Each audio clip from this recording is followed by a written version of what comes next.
Interrupt कर रहा हूँ, क्योंकि मुख्यमंत्री लगातार ये सवाल भी करती है, जिस तरह से आप बांग्लादेशी घुसपैठ की बात अभी कर रहे हैं, डेमोग्राफिक चेंज की बात कर रहे हैं, लेकिन मुख्यमंत्री का कहना है कि बीएसएफ तो केंद्र के अधीन है, वो तो उनके अधीन है, तो बीएसएफ रोकने में नाकामयाब क्यों हो रही है? जो घुसपैठ, जो इलीगली तौर से घुस रहे हैं, आखिरकार ये तो सबसे बड़ा फेलियर तो केंद्र सरकार और गृह मंत्रालय का है। देखिए, इस पर भी आदरणीय गृह मंत्री जी ने अपना जवाब साफ साफ दे दिया है। कलकत्ता में भी दे दिया और यहाँ पे हाउस में भी दे दिया। बॉर्डर तो एक छोटी सी हिस्सा होता है, उसमें भी कितना बीएसएफ का जुरिस्डिक्शन है, इसको लेकर पश्चिम बंगाल सरकार के साथ केंद्र सरकार की दो राय है। 15 किलोमीटर तक वो नहीं मानती, घुस जाते हैं। लेकिन बहुत जगह ऐसे हैं जहाँ पे आप सुकांत, तो क्या मतलब आप क्रॉस बॉर्डर स्ट्राइक जाके पाकिस्तान में घुस जाते हैं बार बार, और आप ये नहीं कर सकते? इसके लिए भी चिट्ठी, चीफ सेक्रेटरी जाएंगे, जमीन दे दो, क्या? Who believes this? नहीं, आप समझिए थोड़ा स्मिता जी, कि पाकिस्तान में जाने में हम जाके बम गिरा के चले आए, कोई नहीं पूछेगा कि फेडरल स्ट्रक्चर को आपने डिस्टर्ब क्या।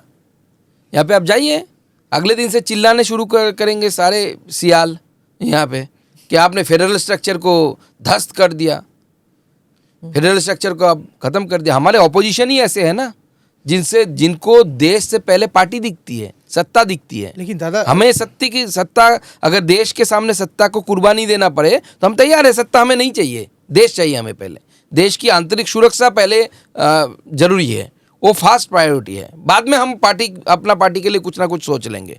सारी जिंदगी अगर देश के लिए अगर अच्छा है कि हम सत्ता में नहीं आए तो भी हमें चलेगा। लेकिन बंगाल को बचाना है, देश को बचाना है, क्योंकि थ्रू बंगाल डेमोग्राफिक चेंजेस हो रहा है। सिर्फ बंगाल में नहीं हो रहा है, पूरे देश में हो रहा है। आज देखिए पूरे देश से कितने लोगों का नाम जो वोटर लिस्ट में जब एसआईआर हुआ आ रहा है कि, और बॉर्डर से सब वापस जा रहे हैं। अब बंगाल की बॉर्डर देखिए, स्वरूप नगर का बॉर्डर, आपका बशीरहाट जिले का बॉर्डर, स्टेटमेंट दे रहे। मेरे खुद के जिले से लोग जा रहे हैं, और स्टेटमेंट दे रहे हैं, हाँ हम यहाँ आए थे, टीएमसी को पकड़ के आधार कार्ड बनाए थे।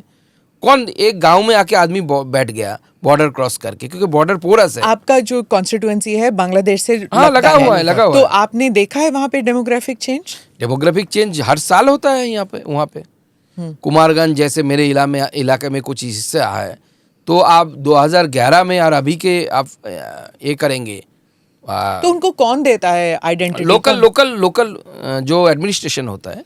अमित शाह जी ने भी ये बताया कि पटवारी को पता नहीं है। आप वहां से जीत के आए, आप नहीं रोक सके उसको? नहीं, वहाँ पे एडमिनिस्ट्रेशन हमारी बात नहीं सुनती, डीएम हमसे नहीं मिलता।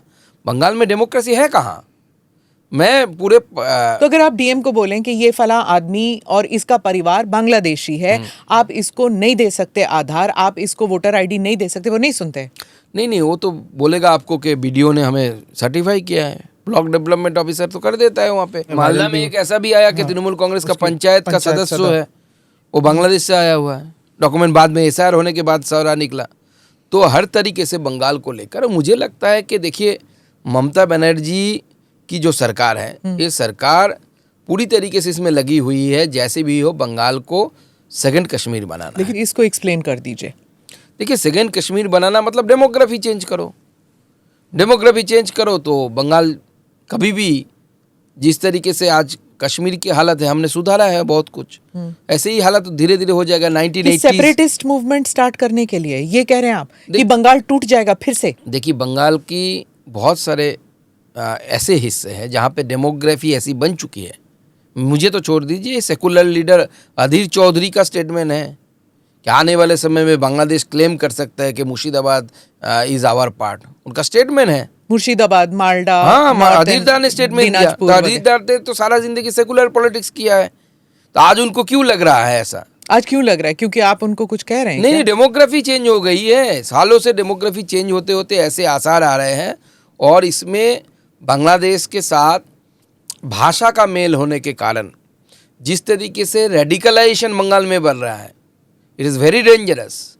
और मैं आपको बताता हूँ, Bengal is the land is being used as the launching pad for this infiltrators.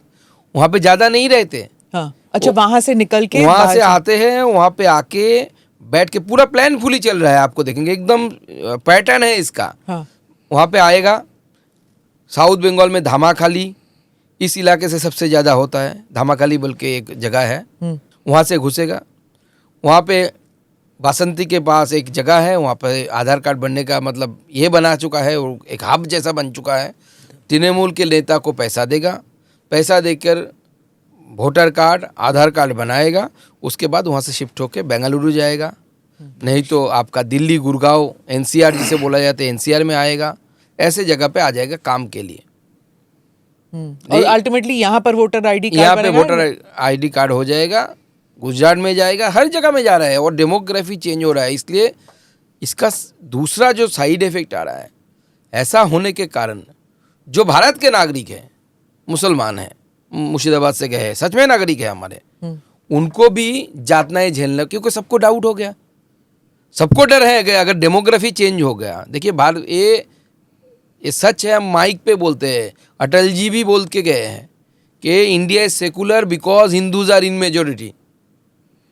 कई हिस्सा आप देखिए, इवन इंडिया के अंदर जहाँ जहाँ पे गांव में पॉकेट्स है, जहाँ पे हिंदूज मेजोरिटी नहीं माइनॉरिटी है, वहाँ पे सेकुलरिज्म नहीं चलता।